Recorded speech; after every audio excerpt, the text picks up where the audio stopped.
L&W Enterprises specializes in land surveys, poultry operations, flood elevation certificates, civil engineering, construction management, timber management and sales, design build, and DOH and DEP permits. In business for 53 years, L&W is locally owned and always caring about the community by supporting local schools and other local organizations. L&W Enterprises, 190 South Grove Street, Petersburg. Call them today at 304-257-4818.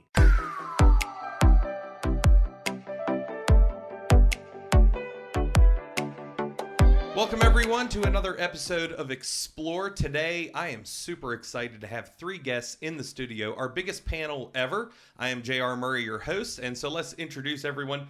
To my immediate left, it's Jonathan Adler. He is the Executive Director for West Virginia Association of Counties. Can you tell me exactly what that is?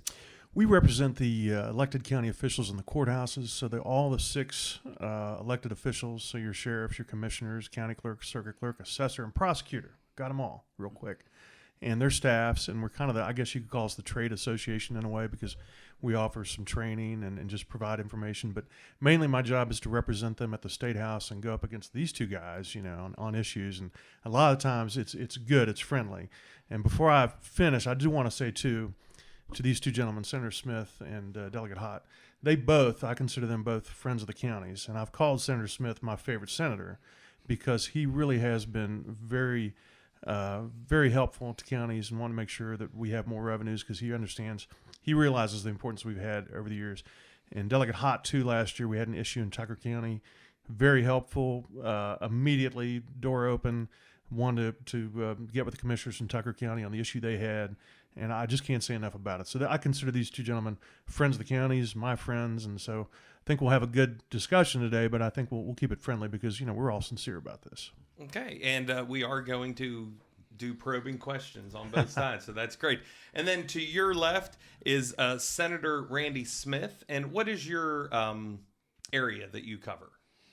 Well, I'm elected to the 14th District, the old 14th District, which covers part of Mon County, all of Taylor County, Barber County, Preston County, Tucker County, parts of Mineral County, parts of Grant County, and all of Hardy County. So, but with the redistricting, it has shrunk down where we cover part of Taylor County, all of Preston, Tucker, all of Mineral, all of Grant, and all of Hardy. So, okay.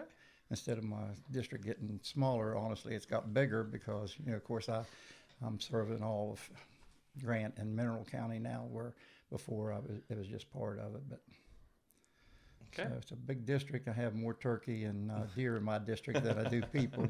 But I love my district. I got a good conservative district, and I love serving my district. Perfect. Thank you very much. And then last but not least, the Delegate John Paul Hott. And what district is yours? Currently right now it is the 54th District, which is all of Grant, a portion of Pendleton, and a portion of Mineral. And like Senator Smith, the district is changing with redistricting for the upcoming year. And it's going to be a little simpler to understand for this district in that it's going to be all of Grant and all of Tucker, no longer having any part of Mineral or Pendleton. Okay, so all of Grant and all of Tucker when that comes up. When did the changes take place? This election cycle. This coming year. Okay, perfect. So there we got a little bit of extra bonus content there. Let's start with who we've reached out to, because I'm grateful that all three of you gentlemen are here today. But we did reach out to the reps from the West Virginia Education Association, both on a state and local level, but there was no interest shown in that. But I did want to make that known that we have reached out to multiple people. I'm going to start out with reading Amendment 2. It's lengthy, and there's a lot of words and things I don't understand, but I'm just going to read it so that everyone has it, and then we're going to discuss it. It is known as the Property Tax Modernization Amendment. And this is what it says. Subject to the exceptions in this section contained, taxation shall be equal and uniform throughout the state, and all property, both real and personal, shall be taxed in proportion to its value to be ascertained as directed by law. No one species of property from which a tax may be collected shall be taxed higher than any other species of property of equal value, except that the aggregate of taxes assessed in any 1 year upon personal property employed exclusively in agriculture, including horticulture and grazing, products of agriculture as above defined, including livestock, while owned by the producer, and money, notes, bonds, bills, and accounts receivable, stocks, and other similar intangible personal property shall not exceed 50 cents on each $100 of value thereon, and upon all property owned, used, and occupied by the owner thereof exclusively for residential purposes, and upon farms occupied and cultivated by their owners or bona fide tenants, $1. And upon all other property situated outside of municipalities, $1.50, and upon all other property situated within municipalities, $2. And the legislature shall further provide by general law for increasing the maximum rates authorized to be fixed by the different levying bodies upon all classes of property by submitting the question to the voters of the taxing units affected. But no increase shall be effective unless at least 60% of the qualified voters shall favor such increase, and such increase shall not continue for a longer period than 3 years at any one time, and shall never exceed by more than 50% the maximum rate herein provided and prescribed by the law. And the revenue derived from this source shall be apportioned by the legislature among the levying units of the state in proportion to the levy laid in such units upon real and other personal property. But property used for educational, literary, scientific, religious, or charitable purposes, all cemeteries, public property, tangible machinery, and equipment, personal property directly used in business activity, tangible inventory, personal property directly used in business. Sorry, I did that right twice. Personal property tax on motor vehicles, the personal property, including livestock, employed exclusively in agriculture as above defined, and the products of agriculture as so defined, while owned by the producers, may by law be exempted from taxation. Household goods to the value of $200 shall be exempted from taxation.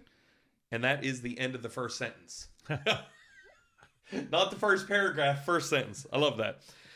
The legislature shall have authority to tax privileges, franchises, and incomes of persons and corporations, and to classify and graduate the tax on all incomes according to the amount thereof, and to exempt from taxation incomes below a minimum to be fixed from time to time, and such revenues as may be derived from such tax may be appropriated as the legislator may provide.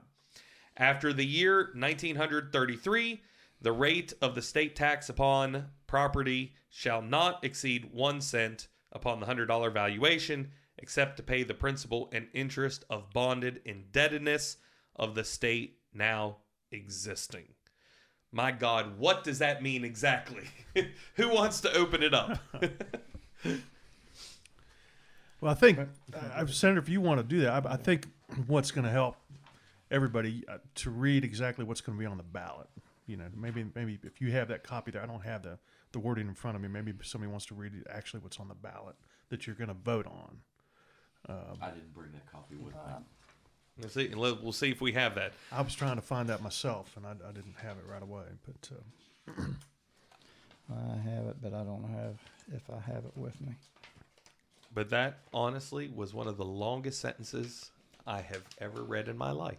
And you have to remember, this is written by lawyers, so welcome to our world. Yes.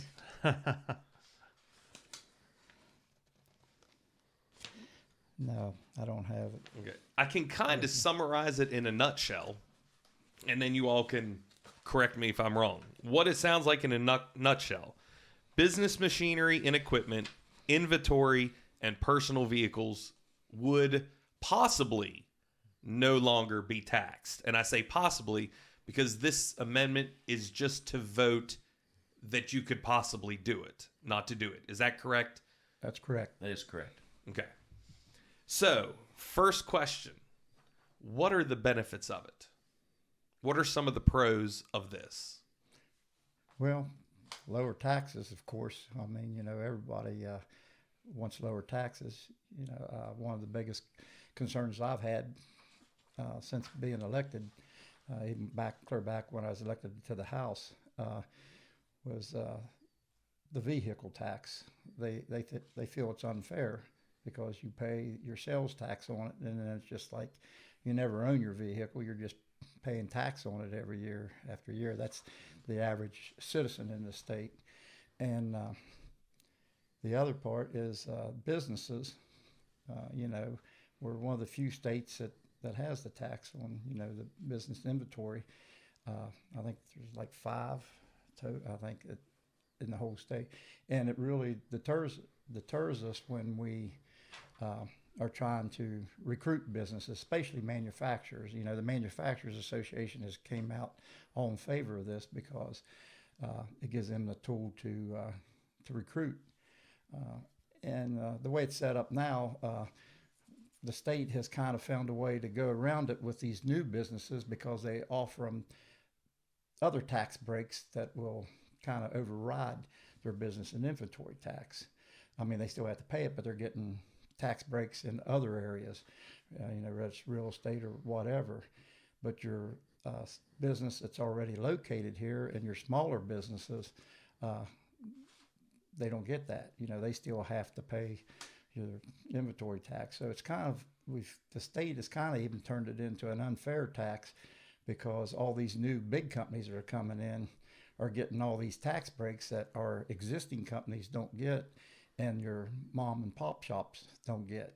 So it's honestly turned into, I believe, I don't know about Delegate Hott, but it's kind of turned into an unfair business tax for the existing businesses that we have in West Virginia. And, that's not fair. And, this here, if this, and all this, does, we're going to, I'm sure, get into the weeds of it, but all it does is allow the legislature to do this and come up with a plan. And, and you got all kinds of scenarios, we're going to take all the money away from the county and the county's going to be left stranded. That's not going to happen. We live in these counties and, like John said, we, these people are our friends and we'd be hurting ourselves if we do anything detrimental to our counties. So all this does is allows us to come up with a plan to reduce it or do away with it. And so it's, there's so much out there that's not true. I know the governor, he's come out against it. And I will say for 3 years, and I think it was 17, 18, and 20 at his State of the Union or State of the State address, he pushed this. He said, we need to do this as a state to grow. Well, all of a sudden now he's come out, he's against it. And it goes back to politics. He got his feelings hurt the last special session when he wanted the 10% reduction on income tax, and he didn't get it. The Senate didn't take it up because we're wanting to push with the personal property tax instead. And he got his feelings hurt, so he came out against it. And I will add that this 10% tax reduction, income tax, I'm kind of getting off track here, but it was passed in the House. It was the House's idea to do this, and the governor wouldn't support it until after the regular session, and then it became his idea and his bill, and then he pushed it, and we wouldn't accept it. So, and this is basically a Senate idea. That's where it originated with, or the bill is in the Senate. So there's kind of a lot of personality conflicts in this, and so they've kind of muddied the water exactly what's going on here. But the bottom line, like I said, is we're not going to do anything to hurt our counties. I mean, I know I won't, and I know my the fellow senators, because we're elected by the people, we have to return home and explain to the people, and there's no way, no matter what anybody says. And I don't care what the governor wants, I don't care what the Senate president wants, I don't care what the Senate finance chairman wants or the House speaker. It takes 18 senators and 51 delegates to pass anything. So whatever is out there now, I can guarantee you is not going to be the same that comes out at the end, because everybody will have skin in the game, as well as the county representatives, and the citizens. Everybody will have some say in what we're going to do. So it's not going to be like something we go in there and ram it what we got down everybody's throat, because that's just not the way it works. Our process is messed up sometimes, but it's still the greatest one in the world. So this is far from having a plan. All this amendment does is allow us to work on coming up with a plan. It might not be this year. It might take us 2 or 3 years. Who knows? And then again, it might be the first thing, next year.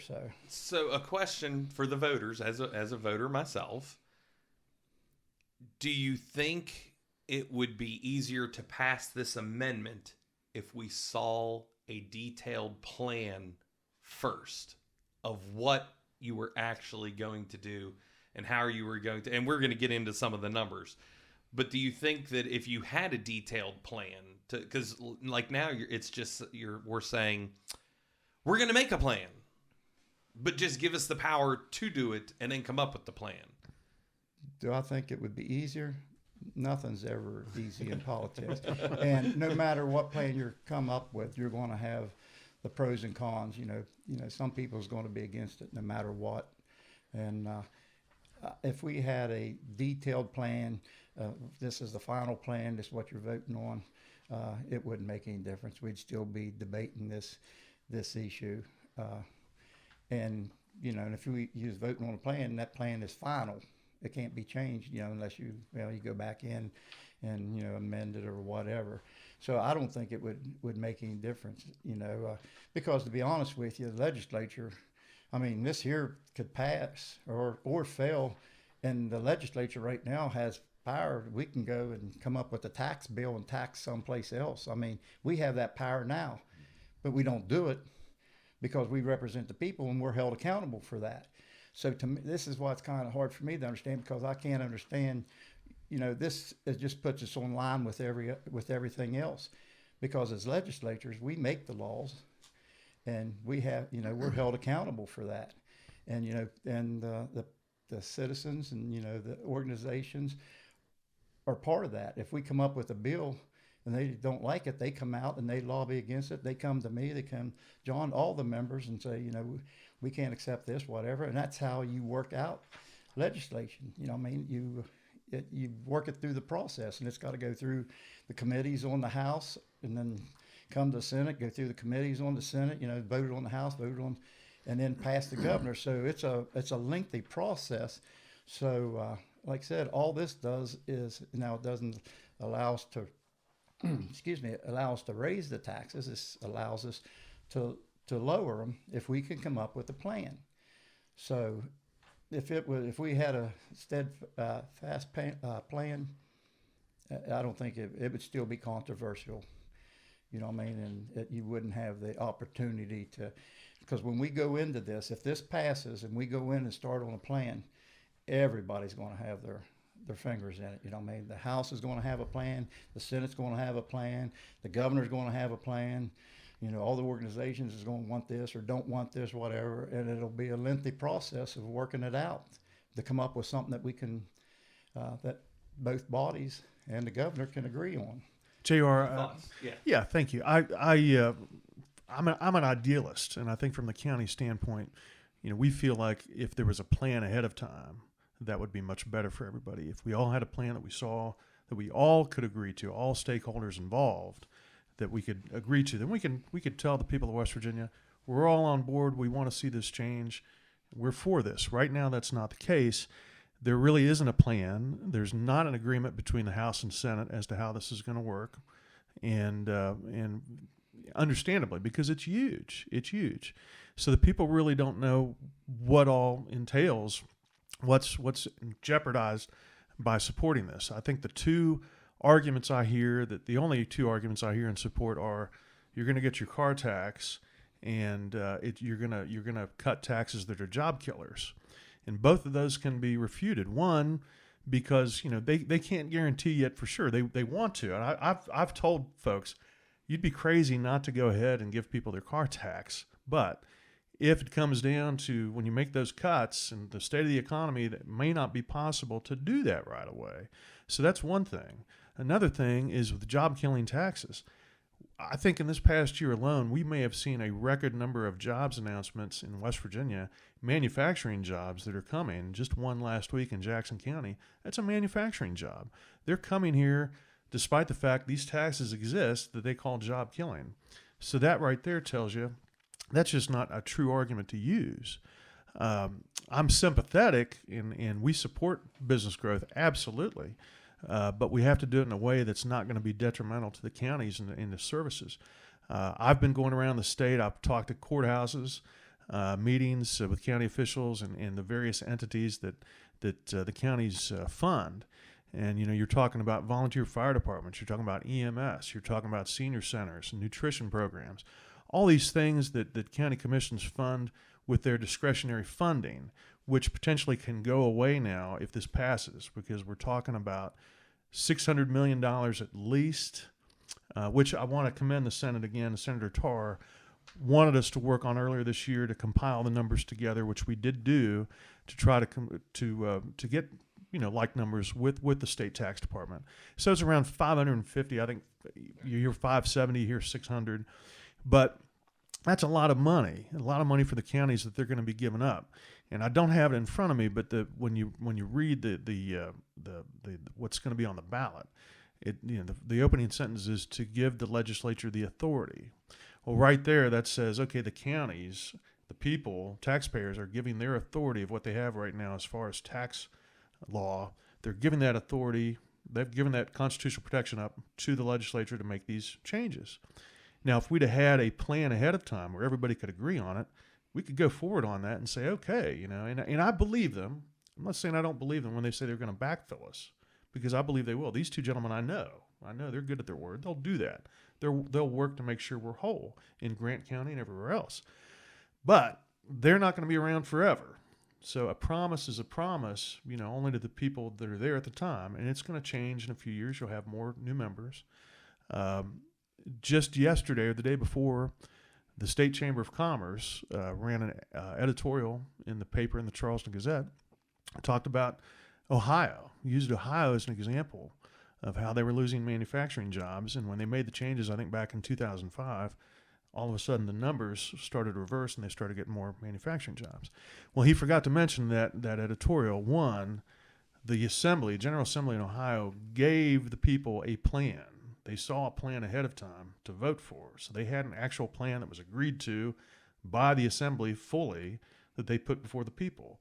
And they talked about what taxes were going to go in place to backfill the counties for the loss of that revenue.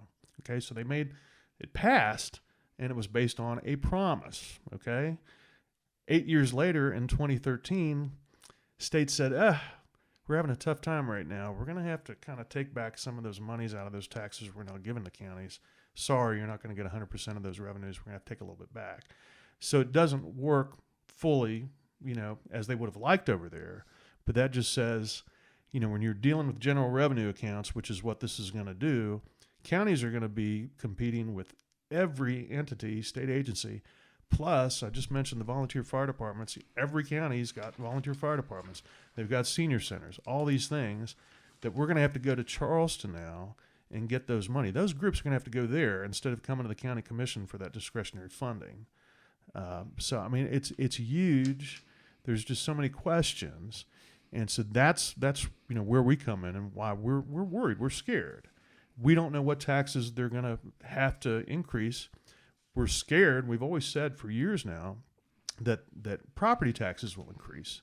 Well, just a couple weeks ago, the Business Summit, the West Virginia Chamber's Business Summit, they have an attorney, longtime attorney named Mike Carl, who said during his presentation there that they're all for, he's for and supports giving the authority to the counties, to the commissions and the municipalities to start, assessing property and have that authority if they want to raise property rates. That's all well and good, and they'll do that. Plus, he said, we'll do a consumption tax. Well, that's a food tax, okay? That's going to go on everybody. So they're talking about two taxes right there that are directly affected to the people. So these taxes are going to be made up by the people. So they might get a car tax, okay, which, varies. There's some people that pay a lot in car tax. There are people that don't pay much at all. Harrison County just the other day told me The average car tax there is about $180. Well, that, does that give you one utility bill you're going to pay your power bill? Maybe. It doesn't pay for a daily newspaper in West Virginia. That's $20 a month subscription. $180 doesn't give you a year subscription to a newspaper, for one example. So there's lots of things you can compare that to. So all these things are just, there's so many reasons. I make the statement when I talk to these groups. Senator Blair, the Senate president, he'll say, if you don't like the car tax, vote for Amendment 2. I can give people countless reasons why not to. I'll get confused sometimes, in my own notes, because I've got so many reasons why people shouldn't support this right now. And the bottom line is, and I commend these gentlemen, I do, not trying to pick on anybody, Senator Tar, Blair, everybody, because they're thinking, because this has been on the books for a long time, since 1932. And we welcome that thinking, okay? But we want to be included in that too, and welcome new ways to do things with a changing economy. We got to do this in this worldwide economy, no doubt about all that. But the bottom line is, somebody's going to be paying higher taxes most likely to make up these monies, or if taxes aren't raised, then we're going to be, there's going to be deficit issues going on, and they can't do that. They've got to make sure that the budget's whole. So there's a lot to it. There's a lot to it. It's a lot more complicated than just receiving, your car tax cut. So Delegate Hott, one thing that I picked up on that, and it was one of my questions, and the study I did, and we don't know what the exact number is, but they said about $515 million, so between $500 and $600 million, which is 27% of the total property tax revenue in the state. But it gives the state the authority to decide where the money goes, not the local government. And I just question, why would that be better, the state having the authority to disperse this money, than the local government knowing what they need, what ambulance needs repaired, or whatever that is. But we know what the local costs are, schooling and things like that. Why do you think it would be better on a state level? Oh, let me just back up just a little bit, JR, because there's a couple points here that I need to tie together, and then I think I can hopefully answer your question in an appropriate manner. So the yes vote to this amendment simply gives the legislative body the authority to begin to work on this. And Senator Smith made a great point that I'd like to follow back up on. This is about fairness. And we have created a lot of manufacturing jobs, but they've been done with a lot of creativity in attracting these large corporations to come in that are getting certain incentives that are allowing them to come in and do this. What we're saying is that this yes vote simply allows us to begin work on tangible machinery, equipment, and inventory. So the issue is this, is when I went down there to the legislature, one of the questions I kept asking was, when West Virginia is an oddity, why are we? And what can be done to change that? Everyone's in agreement, depending on who you talk to about this, that a maximum number of 9 states fully tax business inventory. And there's some that will give argument it's actually only 5, depending on how that's leveraged. Why do we want to do that in this state and make us an oddity, so that we're in an unfair competitive position, that the only way we're able to attract these large businesses is through special incentives and give back programs, or they're not coming here? So why not create a level playing field so that they will come in? And the concern about this, and there's a great point, people need to understand the state of West Virginia, we're constitutionally bound to have a balanced budget. This is not the federal government. The state government, we balance it to the penny every year. And we currently have a surplus well over $1 billion, and that's with a B.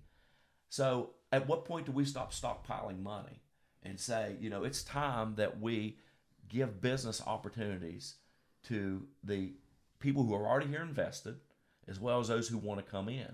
And back to your question, I don't think there's any question. I appreciate everything that the senator said, and I think pretty much everything he said we would be in agreement on, and I think that when he gets a chance to speak, he'll agree on this. We're all about local government. We are not about an expansion. We've done just the opposite since the Republicans came into control in Charleston. We've been for smaller government, giving back more local control. What this is going to allow us to do is create a program that's not just incentivizing these large businesses to come in, but the businesses who are already here. And I can tell you in my travels, you would not believe how often I hear, well, we were getting ready to do this expansion, but we're not going to do it here. We're going to do it in our business model in this other state, because why would we go make this investment in West Virginia and get hammered with this business and inventory tax this last quarter of the year when we can just go ahead and do our expansion in that direction? So what's going to happen in this take back to the people, that wherever it ends up being, just for conversation's sake, the plan that was brought forward was $550 million. Well, I believe there's going to be a reinvestment in our state that's going to expand our coffers there, and it's going to take care of this problem by itself if we stop putting all our business people in an unfair disadvantage to what the whole country is doing. Why do we want to be an oddity? It makes no sense. There was a time in West Virginia where, unfortunately, it seemed like we taxed everything because we had to survive. Well, our state's doing better now. There's been some substantial change over the last 4, 5, 6 years that's bringing some growth and some substantial change in there. Let's not stop this now. Let's continue this on. And to the point about bringing a plan forward, it is going to be an immense undertaking. And it's going to take a majority, to the senator's point, from the House side, a majority from the Senate side, and a signing off from the governor. There is no way that I have talked to a single delegate that is going to do anything that's going to jeopardize our county's services. That is absolutely, positively not going to happen. I think that's provoking unfair fear in people. That's not what this is about at all. We want to see that they're fully funded. We want to see that if there has to be backfilling done, it's absolutely positively going to be done 100%. There's going to be no question about this. And what's going to happen is you're going to see growth. You're going to see people reinvesting in West Virginia from small scale to large scale. And these companies who are going into other states and doing business expansions there, and it's happening all the time. If you think it's not, you need to get out here and talk to some of these business owners, because if they have an opportunity, what would you do? You certainly wouldn't invest $100,000 here in West Virginia and be taxed on that with the business inventory you can buy when you can do it in a neighboring state and not have no taxation on that and expand your business model. Excuse me, why wouldn't you do that? So I hope I'm answering your question with that. Well, this is the intent of this amendment is not to take away local control. It is to change the way we are unfairly taxing our businesses so that everybody gets on a level playing field, and that money will be backfilled temporarily, and then it will be brought about through growth and change to take care of itself moving forward. So I believe that, there is going to be, could be business growth from this. But I'm going to re-ask the question again, because I don't know if it was fully answered, and either of you can answer this, though. But it does give control of that money to the state now.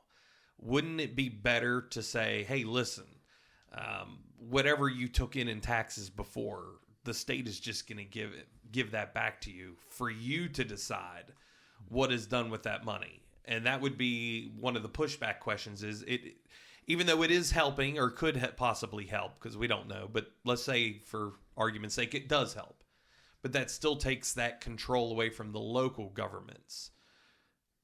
What would be your response to that? Either can take it, and I don't know, maybe I'm missing a point, or we are going to backfill. The state is going to give the counties the money that they are losing from this.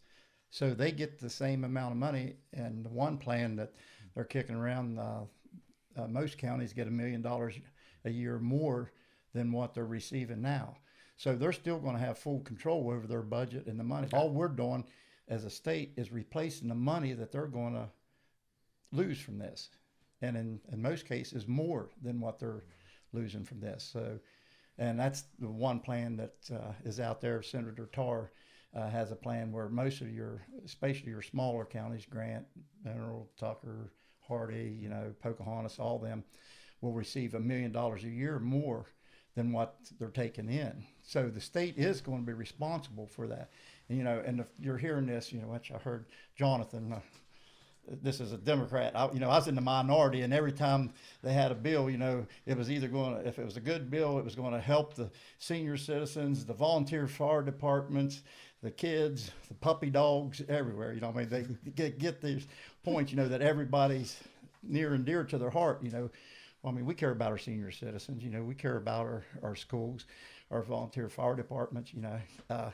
But they use that as a fear factor that we're going to destroy these groups. We're not. I hate to say it, but I'm a senior citizen. So I'm not going to attack the senior citizens. But it's kind of a scare fact. And education, I've heard that several times from different people. It's going to kill their education. We're required by the Constitution of the state of West Virginia to fund public education, no matter what.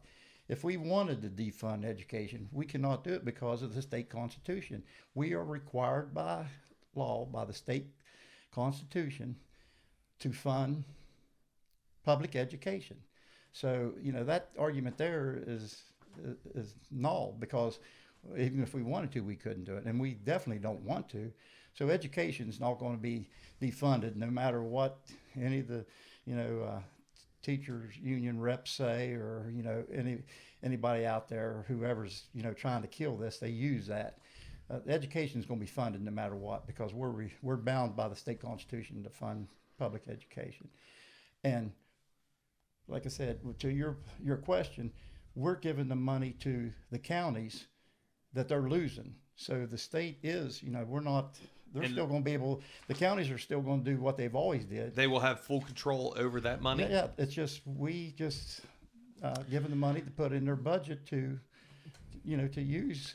But that's one of the questions we have, certainly, Senator, is how's that money going to be allocated to us? Do we have to wait till the session is over, to these things, because there's a time lag there where counties need to have their budgets ready, early on in the spring while the session's really going on, for the fiscal year to begin July. So, these are a lot of the questions that we have, and it's not on you, but others haven't really answered those questions like, we need to know, that gives us comfort. And this isn't political either. I know you know that, but, both parties in the legislature support this amendment. Okay. So both parties do. Both parties, county level, commissioners, whatever, they're against. We have, I think, the majority commissioners by far. It's like 100 to 60, I think the number, give or take, Republicans, Democrats. And then totally, I think just this past year, last election, Republicans now dominate county government as far as overall numbers. They're very, very close overall, but the commissioners definitely dominate. And a lot of counties coming out against this right now are controlled or majority control by the Republican Party. So, but that's the beauty about county government too. County government is not political.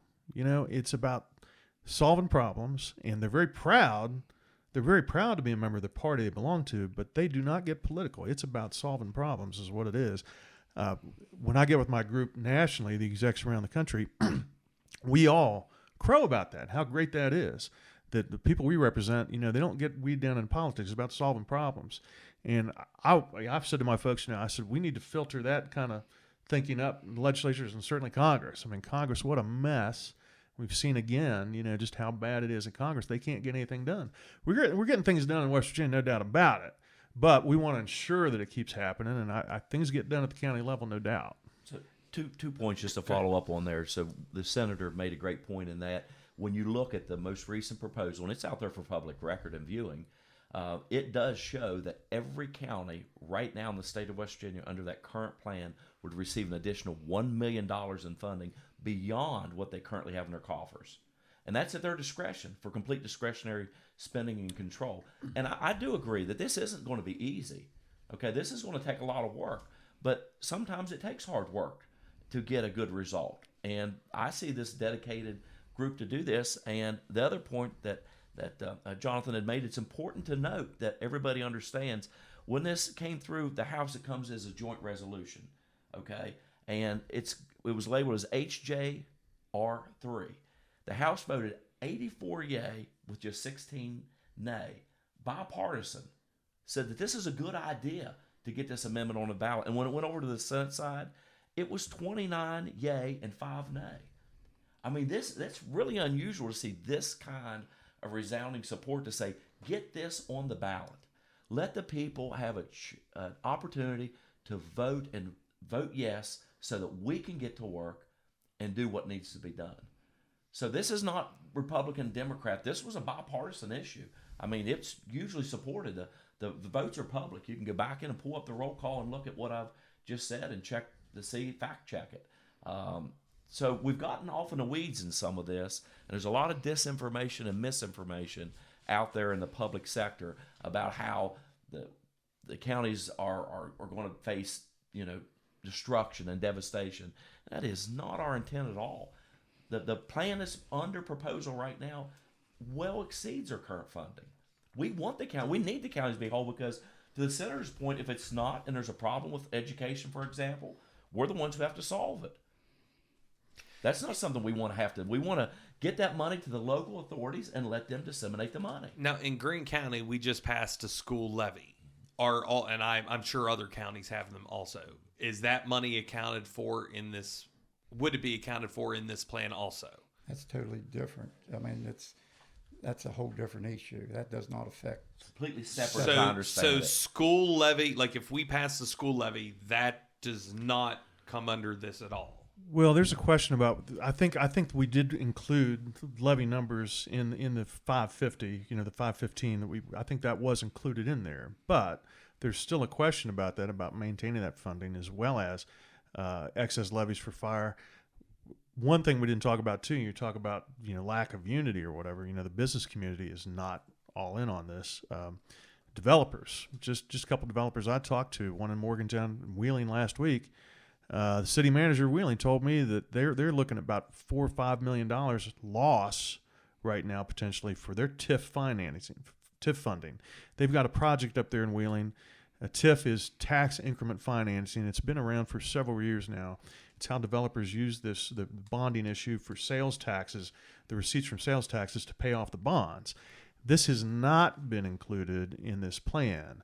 They're very concerned by this. Developer in Morgantown, very nervous, doesn't like it. He's not getting the answers he needs. So the business community itself is really at odds about Amendment 2, and if it's ready. I think that's the thing. Is this ready now? Shouldn't we wait a little while, make sure it's a little more thorough before we jump in here? And I think that's really the overriding concern. So what are your responses about the TIF? And I mean, that's the TIF funding is totally different. I mean, he's saying this plan. You just said we didn't have a plan, and now you're saying in our plan.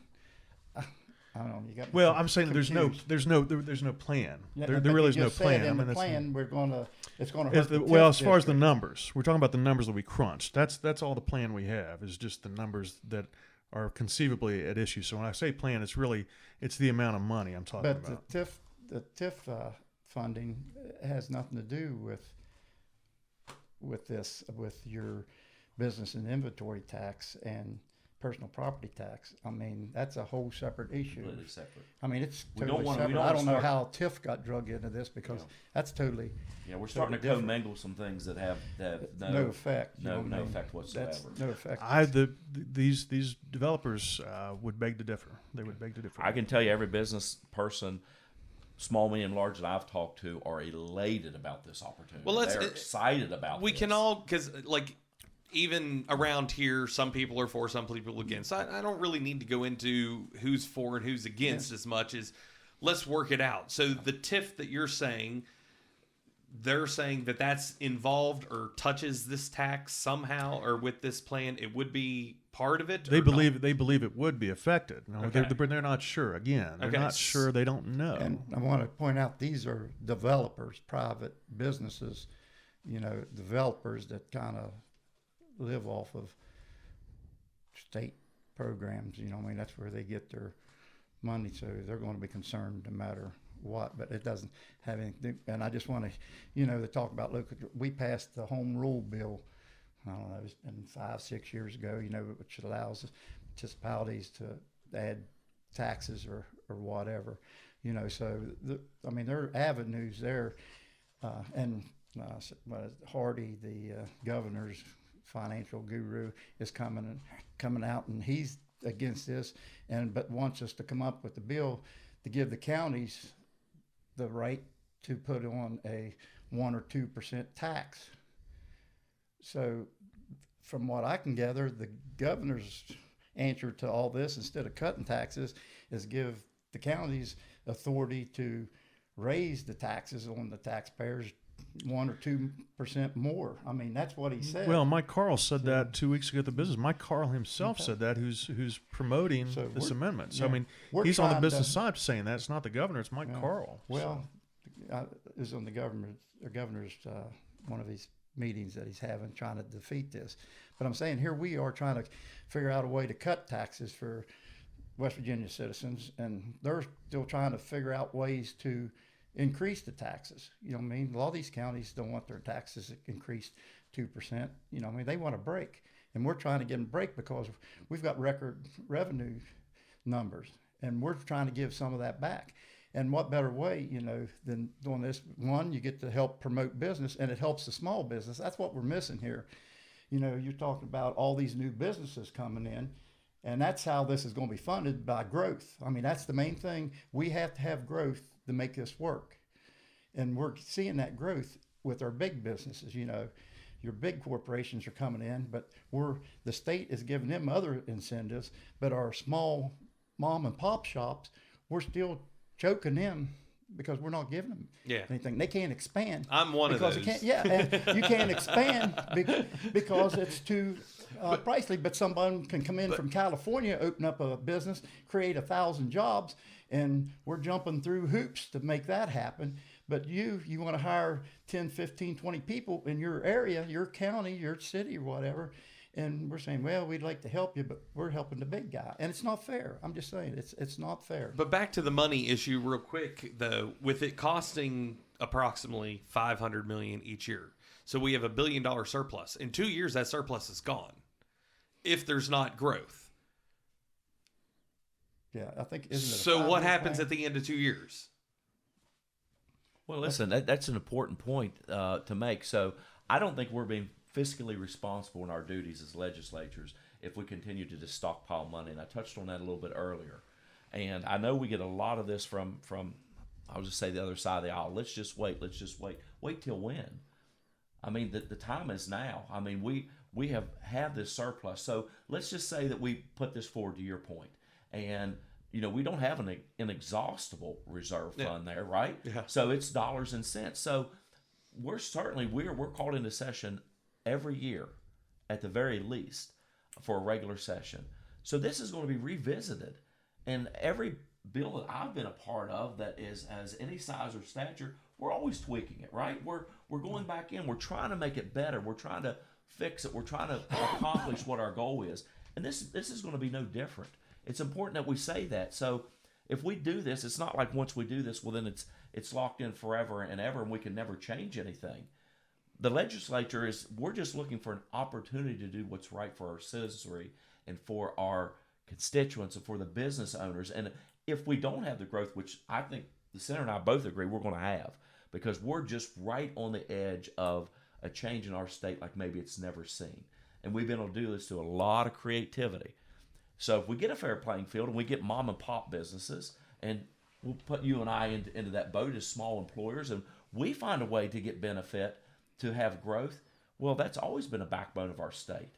So now we believe that we're going to see growth the whole way across, which is going to create additional revenue and take care of this current shortfall. If it doesn't, then we're going to back up and punt and come up with a better solution. But now is the time to act on this. We don't need to keep stockpiling money. We need to get this back to the people of our state so that they can do what they want to do with their finances. JR, I want to say real quick, I guarantee you, I mean, tax cuts are coming to West Virginia, one form or another. They are coming, and that's a great thing. And that's, you know, what they're working on. So we know that's going to happen. What form or fashion it's going to be, I mean, that's a great thing to happen. It's just, we're getting there. It's slow to get there because there's a lot of things going on, but it's going to happen, and that's a great thing that we can all crow about. No doubt about it. Final word, Senator Smith. final word is we can argue about a plan. There's a plan out there. Everybody's got a plan. If you're a legislator, everybody's got a plan.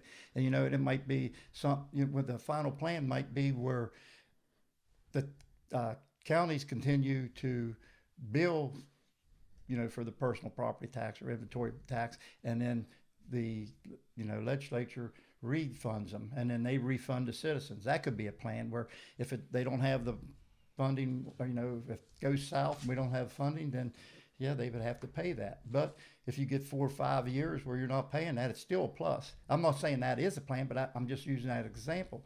There's all kinds of, ideas that's going to come out of there. Some of the smartest people in the world, and if you don't believe them, ask them, they'll tell you. But I'm just saying, there's going to be a lot of input on this. But what we're missing here, too, is Amendment 2 just gives the legislature the authority to come up with a plan or try to come up with a plan.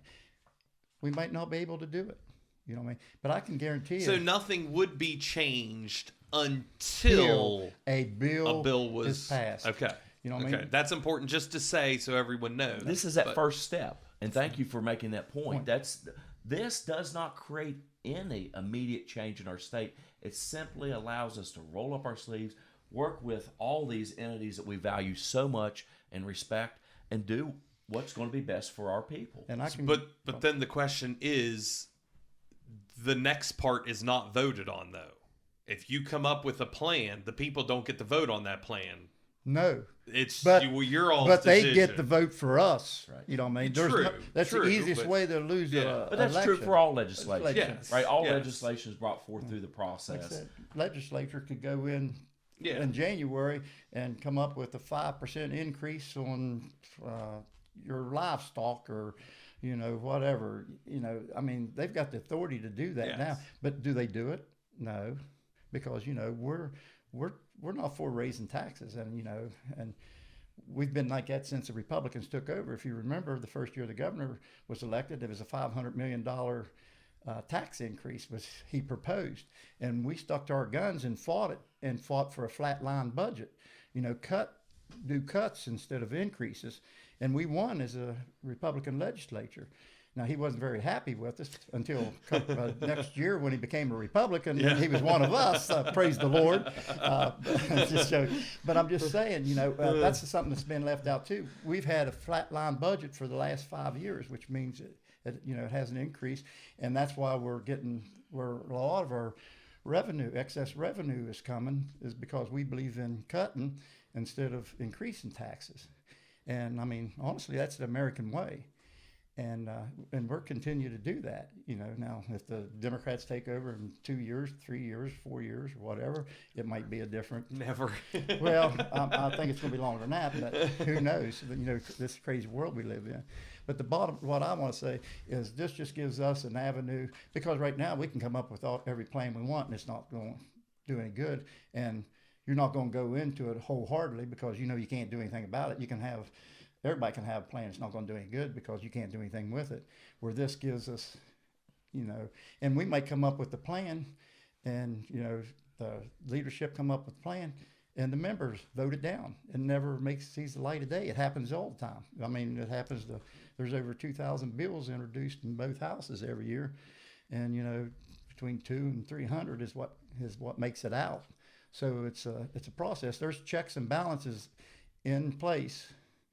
No matter what my friend over here to my right thinks. No, there are There are some. checks There and are. balances in place. You know what I mean? And This guy's he's a check. He's a check. He absolutely centers. He's a check. He is. He's great. It's a great point. 2,000 plus bills and approximately 10% get to the finish line. The process works. It's tough. It takes a lot of effort, and that's what we're asking for the opportunity for with this amendment. And I just ask that the people, go into this open mind. I'm not going. If you're for it, you're for it. You're against it, you're against it. But go in with an open mind and don't listen to all the scare tactics. Well, that's why we're doing this podcast, because I wanted to know. Yeah. I wanted to know, and there's, it's good to talk to the people who are pro and con. That we're all getting along. It's great. We need to know. I'm not. Yeah, and I know I come across as being scary or scaremonger or whatever, but These are questions. These are questions that we don't know the answers to, and as I asked earlier, so that's where we are. He's getting paid to scare people. But, and people need to realize we're a part-time legislature. I'm an underground coal miner. Been an underground coal miner for 43 years. I go to work every day, work at least 50 hours a week. I take 60 days of leave of absence to go to session. John Paul has his business.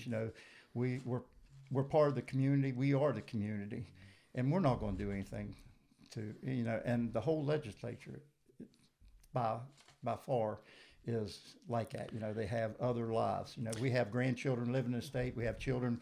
We're trying to make the state a better place. So our grandchildren and our children don't want to move out of the state. And that's the reason I got into politics, because I want to make West Virginia the best it could be. So my children and grandchildren didn't move out of the state. And most of us in the legislature has the same feeling. So we're not doing anything, Kill. We just want a chance to be able to make West Virginia as good as we can. And we have no plans to destroy any of the counties. I thought you were going to say make West Virginia great again. Final word. No, thank you. I just wanted to say, part of my job is to promote government and its good works.